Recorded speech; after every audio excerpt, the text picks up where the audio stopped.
welcome to Doggy Style TV.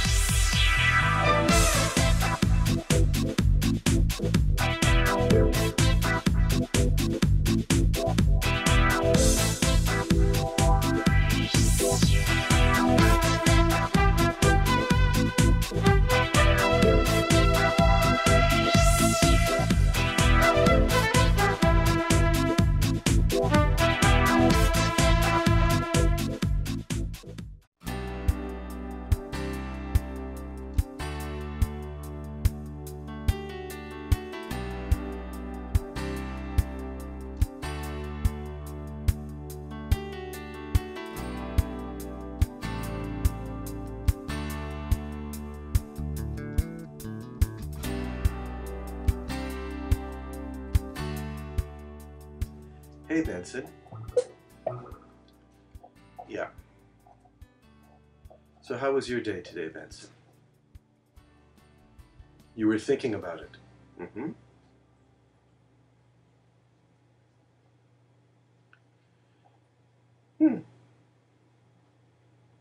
Benson said he was going around the house today looking for new things, that the house is still new and he's finding new things, and that he's taking note of them.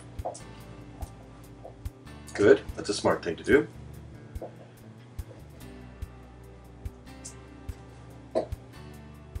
And he wants to know if he can count some more. Yes, of course. So we're going to do that right now. So would one of you go right up to Benson? Good. And you're just going to count as you touch him. We're going to count to 4. Ready? Counting 1. And then take your hand off. And now 2. And now 3. And now 4. Good. Very good. Now take your hand off. Good. That was 4. That's very good. Very, very good. You want to do that again? Okay, we're going to do that now with your front paw. Okay, ready? Just on the very, very quick touch. Ready? 1, 2, 3, 4. Very good. Very good. You want to do it 4 times? Okay, we'll do it again. Hey, Hunter. Everybody wants to count. Okay. So this time, no, not on the paw. This time we're going to do it different. We're going to do it on his nose. Ready? 1, 2, 3, 4. Very good. Very good. And one last time. Let's see. What else can we do?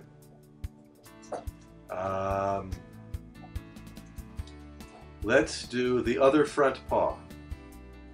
Ready? 1, 2, 3, 4. Very good.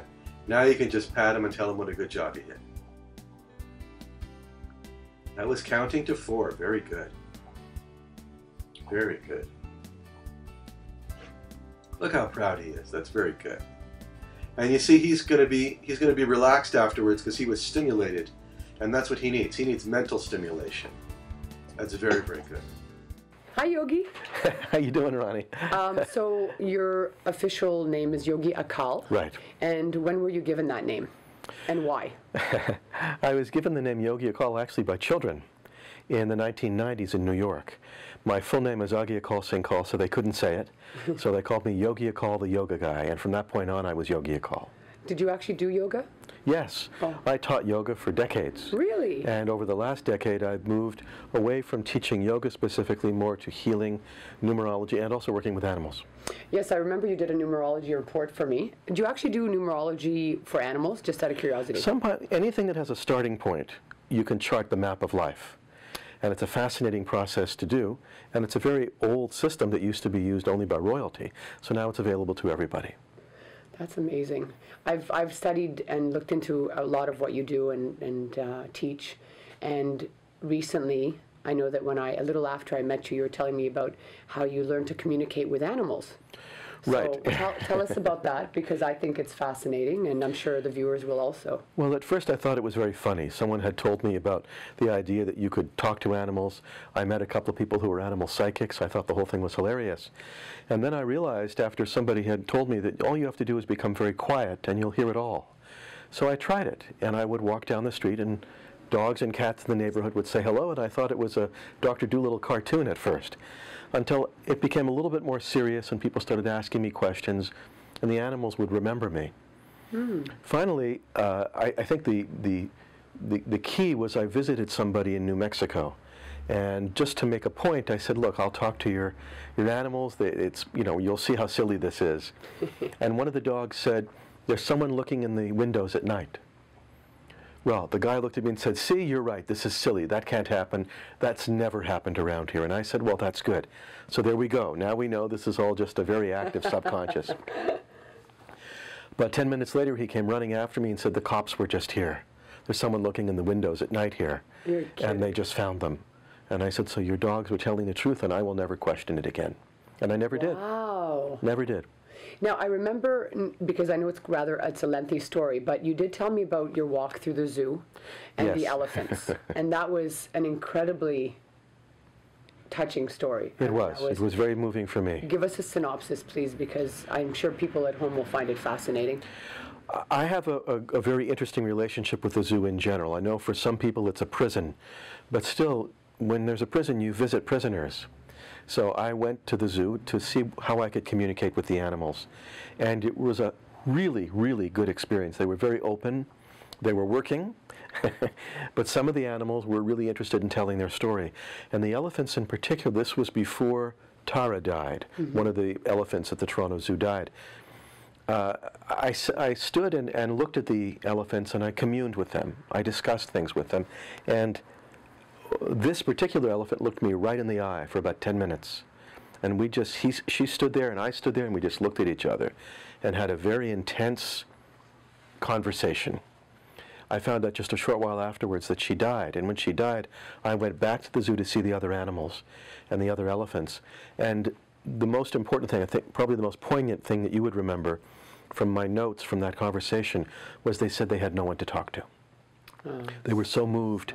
They were telling their story. They weren't overwhelmed by it, but they just, I think the words were, the trainers are wet, meaning they're crying. They're crying, but we don't have anybody to talk to. And they weren't complaining, they were just sharing that. So I'm glad that there's some movement forward now at the zoo to put the elephants in a better scenario, because that would be healthier. Is that what they shared with you, that they required some things they weren't getting? Or? No, they would never complain. Animals don't do that. They don't complain. Really? People do. Animals don't. They will suggest, they'll make comments, they'll tell you what's happening if they trust you. We have a tendency to see animals through our eyes, what we think we want. But their world is in some ways much more sophisticated in terms of communication and much simpler in terms of what they want. I don't mean it's a simpler life. They're not as neurotic. Right. They don't have as many busy thoughts going through their head. Not at all. Yeah. And it's a different track. There's one communication that you have with your pets. They know you, you know them, you know, there's body language and eye contact, and they bark and you talk, and maybe you sense things. But there's another layer to it. It's like an FM radio station. There's another layer to it that's very private. And if you have access, if you're polite and you're patient and you're quiet, they'll give you access to this. But if you're not quiet, it seems to them like you're screaming. It's a very loud voice. And they'll just ignore it and then they won't do it again.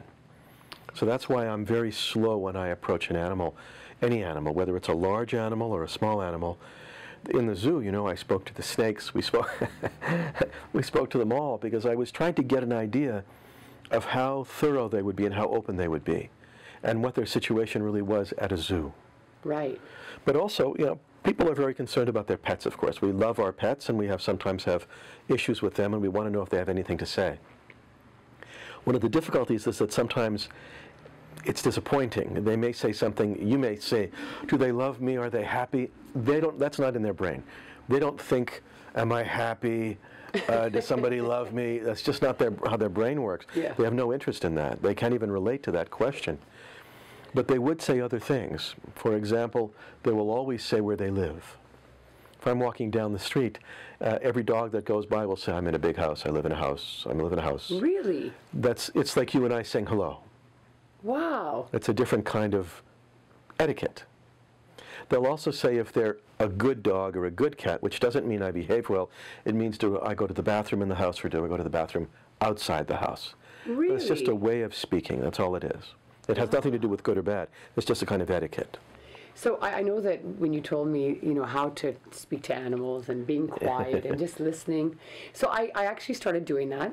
Yeah, I live with six pets, and at minimum. At minimum, you have lots right. of animals visiting you all the time. This is true. Yeah.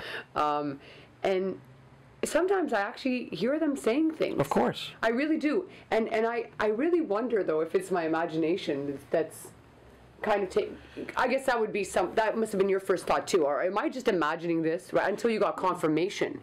Well, confirmation, and also you get used to your FM station. Right. You have to get used to your own voice. That's right. Not just to theirs, but to yours too. You have to know when that channel is working. Because if you mess it up, if you respond inappropriately, in other words, if you react too much and you're not in that quiet place, again, to them it's very loud and it's very rude. And they won't complain, but they won't open up again. They'll just give you what you need. Right. And that's the beauty of it. And that was the pleasure I had at the zoo, is that I went there 3 times. I went there once with a colleague of mine, and I just had to keep telling him over and over and over again, you have to be quieter, you have to be quieter, you have to be quieter. And towards the end, he started to get it, and some of the animals actually came up to him just to confirm that this was working for them. Wow. It's a beautiful thing because, just like people, I'm not humanizing animals, but similar to people, some communicate more than others. Some are smarter than others, Right. some are moody, they have their different tracks. Sure. The elephants were super funny, communicative, intelligent, thoughtful, and in a way, hoping and commanding that more be understood. Right. Are they a very intelligent species, the elephants? Yes. So Well, would that be part of the reason why they need to talk more, where they want to be heard? The animals are organized into colonies. The soul, I guess you could say, if you want to go into that type of lingo. Souls of animals are organized into colonies, and they have kings and queens. It's sort of like what it used to be for us a couple of hundred years ago, and maybe a few thousand years ago, where villages would be governed by a hierarchy. Sure. Well, that hierarchy still exists in an unseen level for the animals. It's changing. But that's where you get the permission to communicate. You never communicate with an animal without asking them first, no matter what. Permission. You have to ask permission. I've noticed you doing So that. this dog is sitting here right now. I would never attempt to go and speak their language unless I asked first if that was okay. And if it wasn't, we just wouldn't do it then. You walk down the street, you pass a lot of different people. How many of them do you actually communicate with?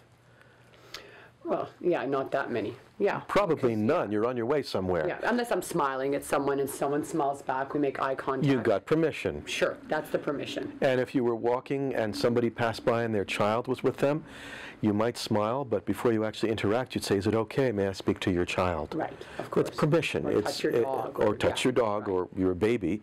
Yeah. These are rules of etiquette. Of course. These apply even more with the animals. Now, I know that people sometimes get this confused because I know my animals, I love them, we communicate, that's great. This is a different layer to the whole experience. Like this dog right now is sitting with you, knows you very well, is very comfortable. They don't have to be looking at you. They don't have to be sitting with you. They can be in the other room doing something rude. But they're communicating. And the permission is given. So right now as we sit here, this dog is communicating with you, asking you if it's okay to speak with me. So if it's okay with you, you would say yes, but do it silently. Done. Okay, so it doesn't look like anything on camera because you don't see, there should be a cartoon bubble here of yes. Exactly, yeah. But this dog is given permission, and there's not a lot that this dog has to say. They just really want to be in on the conversation. Right. They would like to be able to say something if they were to ask, like if they had a question. And they may have some questions. Not anything of terrible interest. There's nothing wrong here. This animal isn't suffering in it some way. They don't have some deep philosophical question. They're not unhappy in any way. They would have very ordinary questions. and as I said, really just wants to be included in the conversation. If we brought in another dog right now, this dog would want to be involved, was very interested in the process. And that's actually my next question. Do animals, okay, two-tier question. Do animals communicate with each other? Yes. Do they have to be of the same species? No. Really? But they have to learn the language. Right. So you know, we're bilingual in Canada. We learn English and French. Right. And some of us have a heritage where you have other languages or an interest in other languages. Dogs and cats have to learn a different language, even if they're in the same home. Isn't that it's different. And they do it very quickly. Some of it is body language. Some of it is obvious difference in sizes, different relationships to humans, but also it's a different channel. And it's worth it. The zoo is terrific because the rhino is in charge. Of the whole zoo? Of the animals in the zoo. It's like the keeper of the animals. So the rhino, it looks like he's doing nothing at all, but when you go to the zoo, you should see the rhino first and get permission to see everybody else. Really? And did the animals give him that permission? It's just they've been together for so long, everybody knows their jobs. Everything's very slow. The rhino, it sounds funny, I know, but the rhino will say, the elephants would like to speak with you today, or you can visit with the swans. He's like the zookeeper. Sort of like the zoo, sort of the elder in the system, and it's sort of been granted. It's a time saver for all the animals. The monkeys are very communicative, but usually busy. They're performing all the time. They're just performing. They don't have time. They take a little break, then they got to go back to work. Yeah. Yeah, they're always doing something. They're performing. They're putting on a show all the time, and they're very aware of it. And there was one circumstance where we were looking at some of the giraffes, and one of them was having an issue. Did they want to talk about it? Well, they couldn't because they were working. There were kids there. They had the job to do. Oh. So they prioritize. Well, a zoo, especially a fairly well-kept zoo, is a very organized facility, just like a prison. Again, I'm not putting down zoos, but it's that organized. There is a certain structure to it, and everybody knows their place and they know what they're supposed to do. And they perform their jobs. And when they're doing their jobs, they're not unhappy about them. They're just doing work. They're just working. So what you're saying, I think, from what I'm understanding, is that animals do not attach emotion to what they're doing. Not at all. So it's like when you said you can't ask a dog, hey, are you happy? And the dog say, yeah, I'm really happy. No. So they have no idea what you're talking about. So they just do what they have to do. Whatever position you put them in, they just... Well, no, I'm talking about that specific... I may go to another zoo and it's not like that. But most of the time it is. In this case, it's a very organized environment. And I don't go very often because I don't like to... it's a different wavelength when I'm there. They have to shift gears and talk on a different level, which they enjoy doing, but they're working. If I could somehow go, at night when it's closed, I'd have a different... yeah, they have a different experience altogether. Yeah. But when we talk to pets, when we're talking to dogs and cats and parrots in our environments, this is a much more intimate experience. And you want to use it carefully. You don't want to use it all the time, and you don't tell them what to do. Okay, so I have a new friend with me this week. His name is Teddy. And would you do us the honor of communicating with him? Well, it's not my honor. The question is whether Teddy gives permission. So now you'll notice the first thing is I'm not looking at Teddy, and I'm asking you not to as well. Right. So this is going to look funny on camera. So the camera can look at Teddy, but not us. Okay. That would be rude. If we looked at Teddy right now, this would be a very rude thing to do. So we're not going to do that. My own dog is coming forward. Hi, Beta. He wants to be part of the conversation. Don't they all? Good boy. You can put your head down. Where his puppy is. Good. Put your head down. Good boy. Very good. So you silently say, well, actually... Is this the dog here? This is him. I guess he must have heard us. Well, he's just interested in coming around. We're not going to look at him. Again, that's kind of a rude thing to do. And you can see that he is interested enough. Some of it is the environment with my dog. There's a little bit of excitement and energy here, but the main idea here is that he does have some questions. He does. He has questions about you. He has questions about what we're doing, and we won't go into all that right now because they're very basic. But I'm also checking and scanning him. This is laser touch healing. Now I'm switching gears, and I'm working on a healing technique which looks at light, and I'm doing this in a very private way. So you can see I'm purposely not looking at any of the animals or any of the people. So this is a dog that has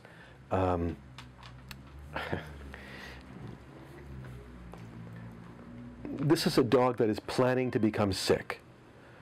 It's like a very conscious experience. They're planning it. They're it's intestinal, and it may have had it before. It may be a recurrence of something, but it's something they're very conscious of. They're not unhappy with it. It's just something they're going to be doing. And they don't want anybody to be upset by the whole thing, because it's just part of what they need to do. And no one understands. This is a very organic dog. Once again, I'm not trying not to look at anybody here, because it's very polite. As you can see, it's very communicative. You know, it's a sweet little dog. It looks like a lap dog, but it's really not. This is like a farm dog. This is a dog that knows what it's going to do, cleans itself out completely all the time, doesn't want anybody to be upset by anything going on, knows exactly what's happening, plans everything out. Doesn't look like it. Looks like it's just some silly little dog pestering people. Not the case at all. Very, very organized dog. Would be a good environment to put this dog in a facility maybe a couple of times a year where there are a lot of animals, because this little tiny dog would just round everybody up. Yeah. Now I'm going to look at the dog. I'm going to make a point of looking right at the dog. Hello, sweetie. Do you want to touch him? No, not yet. He hasn't given permission.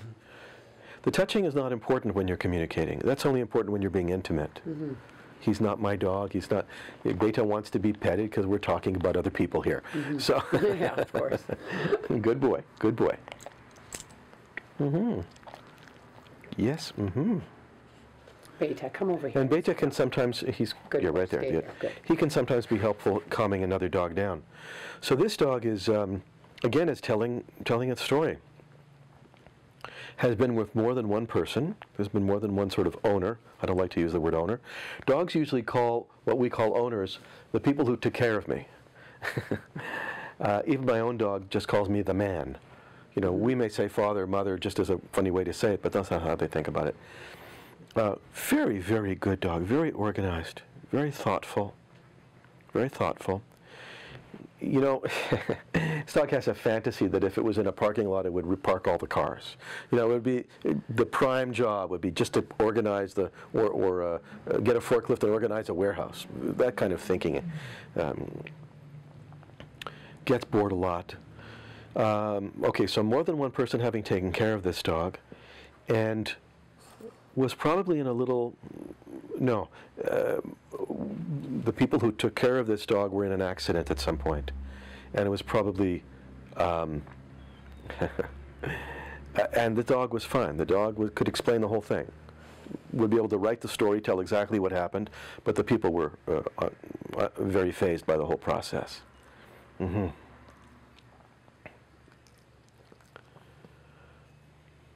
And we're just going to do a little bit of healing. And Ronnie, I'm going to ask you to use your hand on this one. Put your hand on the left paw. Okay, so my hand's on the left paw now. Yeah.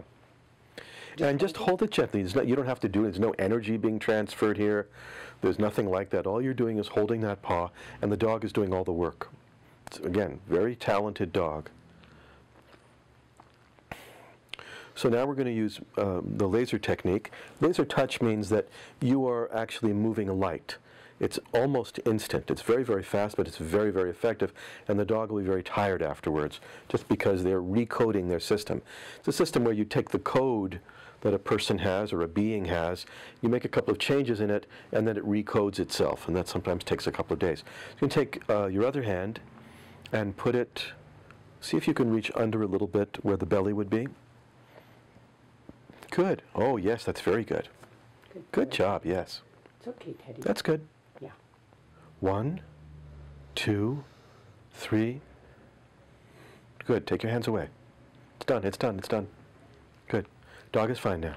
Good dog. Good dog. There you go. Yeah, Beta's just cleaning him up. Whoa. Good job. Good job. Okay, that's fine. They were just doing their thing. All right. Good. He sent you home, huh? Well, what happened was Beta went to clean up the dog, and the dog said, I can do it myself. Because he's always in charge. Well, it's not in charge. Again, this is an organized dog. So the dog knew what he was doing. He has this with people, too. People always think, I need something, I need something, he needs something. Dog knows exactly what he's doing. So again, to the people who take care of this dog, when there appears to be an intestinal problem, the dog is just taking care of something. Doesn't mean you shouldn't check it out, but the dog is aware of it. It's not, some dogs, you know, things happen, they don't know what's happening. I don't know, I feel funny, how come I'm puking? What's happening, what's happening? Not this dog. This dog knows exactly what's up. So you mentioned something about his preparing for an illness. What looks like an illness to us, but to him it's just part of his process. So nothing to worry about. Nothing to worry about. Nothing to relate to. Well, it's actually been fixed now. So that's so that's amazing. Yeah, it's been fixed. There was a little clot and it's gone. So perhaps this is the hard part about healing using light in this sort of holistic way, is that it's preventive. So you can't really prove that it worked because you took something away. Right. But that's the key to all the healing of the future. All medical science, including veterinary science that exists now, as effective as it is all based on emotion. It's all based on how you feel. We have to attack cancer. You've got to fix this. You've got to feel better. And the medicine of the future, in the 22nd century perhaps, is much more neutral. It's just recoding and then it's done. Medicine's not that complicated as we move forward. It's like the internet. Things that used to be very complicated, you know, they're fairly instant now. Medical science is moving in that direction. And this is part of it. So the idea of having more than one system available to you is important. That's what holistic means, including with your animals. To have only one way to understand, communicate, or heal, or help your dog to relax would be silly. You want to have more than one. That's what intelligent people do these days. For your own health, you always get a second opinion. Absolutely. The same thing with animals. Absolutely. Good and it's dog. always good to combine for example, with the animals, the veterinary practical medicine, and then the holistic approach as well. I do that with my own healing. And sure, my dog had surgery and went to, first I had him checked out by several different people, then went to a vet. After the vet had canine therapy, and of course worked with me. Cool. He healed very quickly, and because all the elements were there. Absolutely. I wouldn't take out one element. I wouldn't say, oh, you should only do light therapy, not for a broken knee. No. That doesn't make sense. Right. No, I completely But it's good for agree with rehab. you. Very, very good for rehab. And it's nice that, and this is what, what we're trying to do as well, is teach people that there are many different approaches and ways of healing and speaking with your animals and being with and one with the animal, and I think the thing that is, and having faith in you brought up the zoo. The most interesting thing for me is getting the stories. All the animals have a story to tell. Sometimes it's not that interesting, it's like, this is where I live, this is what I do. But the fact that they tell their story, and that they can tell their story, is always interesting, always interesting. And if you're allowed in to get that story from their point of view, you can also help them to see things differently. Right. Which is what healing is. Which is a beautiful thing, absolutely. So for the viewers who want to know, how do they learn how to communicate with their pet, do you teach this to people, or is it just a simple message? Well, there are like you three. said It's a before? simple message. Just be very quiet, and you'll start to get the idea.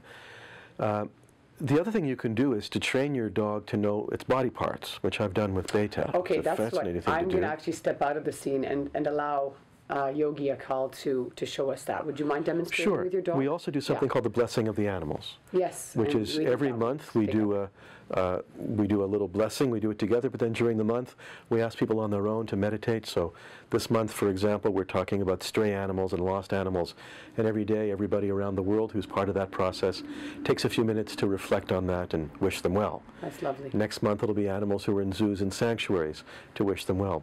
Another time it was all mother animals. So the idea is to keep them in our minds and in our hearts, and to uplift the consciousness that we have on the planet now about animals, so we have more respect and better communication with them. That's lovely. What a wonderful message. More respect and better communication. And we ask that amongst our human partners and friends as well. More respect and better communication. The purpose of yoga is the enlightenment of the self. So the purpose of a yogi would be the enlightenment of selves. And the selves that we're working with right now are on any level.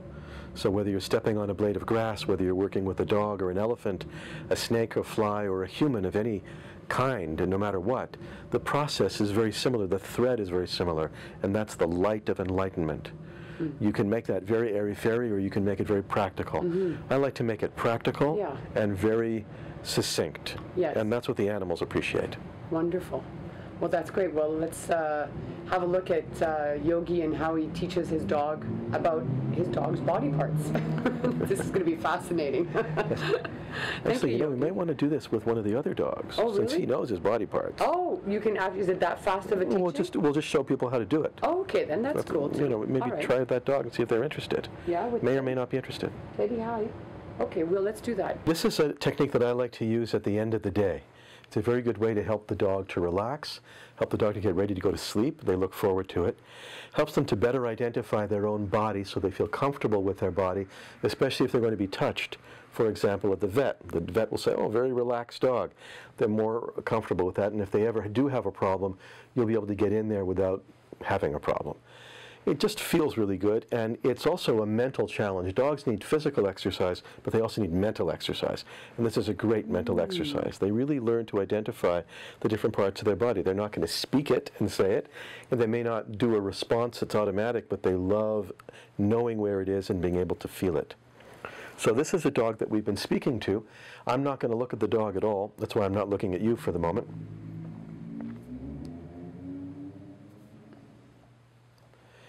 And now I'm looking at the dog, and I'm just getting its permission. Good.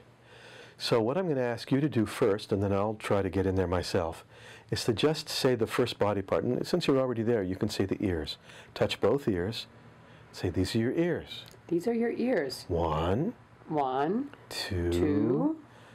Three. Those are your ears. Good. So it's always in number 3? 3. Good. Very good. This is your head.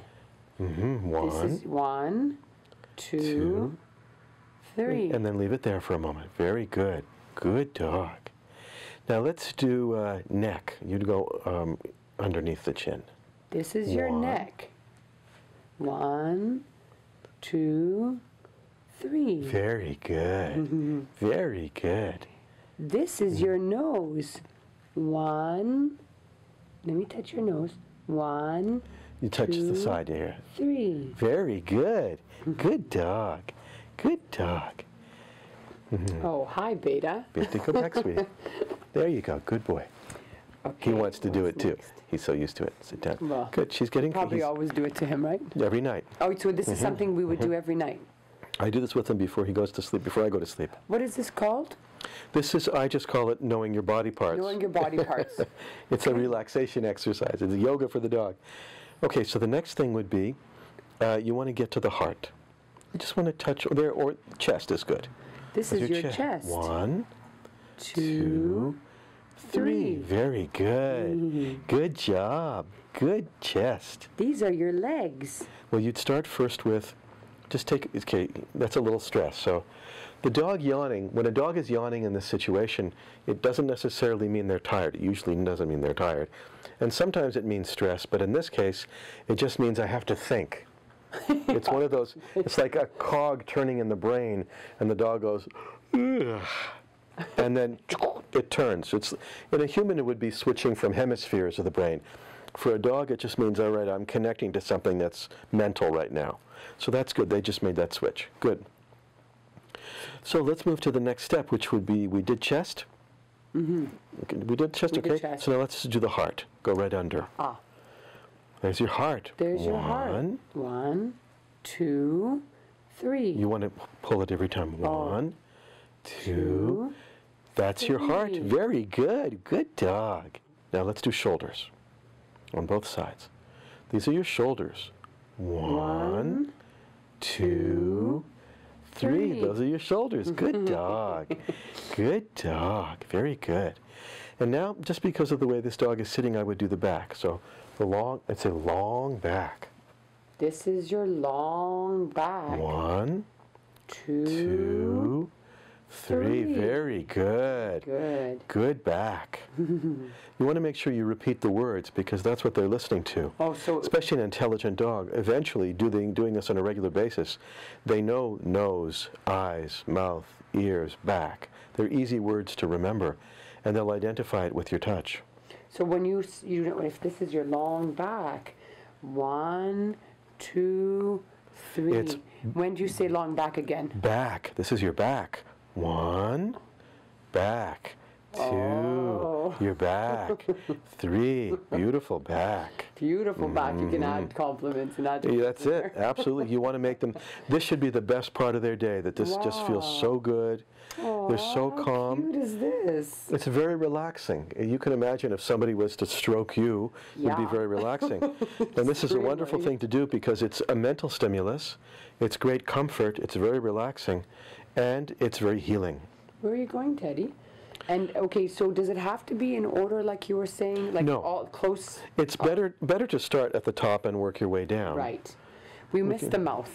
Well, there's no rush on that because that's a little sensitive. I would just do one more thing on this dog for now because that's a lot. That's a lot. Do you want to do his tail since I have his? No, I think you want to do the hips. It's what Oh. he's showing you right now. He's giving you his hips. Oh, okay. Couldn't be more clear. You know, there it is. Here's my hips. So there we go. So, right These- down here. oh, Right, yeah. there we go. These are your hips. Right. 1. Good. Hips. 2. Beautiful 3. hips. Good job. Good job. Those are your hips. And now I would go over it one more time. Here are your ears. Here are your ears. 1. Good. Long, nice ears. Just once. 2. No, Oh, just once. Here are your now? ears. Mm-hmm. I'm gonna get a hang of this. Here are your ears. Here are your Good. ears. Here's your neck. Here's your neck. Good. Here's your chest. Here's your chest. Good. Here's your heart. Here's your heart. Good dog. Here are your shoulders. Here are your shoulders. Good dog. Here's your long back. Here's your long back. Mm-hmm. Here are your hips. And He's getting here are ready. He's your giving you hips. hips. Good boy. Oh. Good boy. Yeah, he likes that. Yeah, of course. Yeah. Yeah, they would like There that. you go. Good boy. Oh, there All you go. relaxed. There you go. So that's Good how you job. put your dog to bed. And you too. And your vet will say, "You have such a calm dog." And then you can do it to your vet. This is your head. And you can teach him how to do it. Thanks, Yogi. Yeah, my pleasure. You're the best. What a happy dog. Happy dog, happy times. That's great.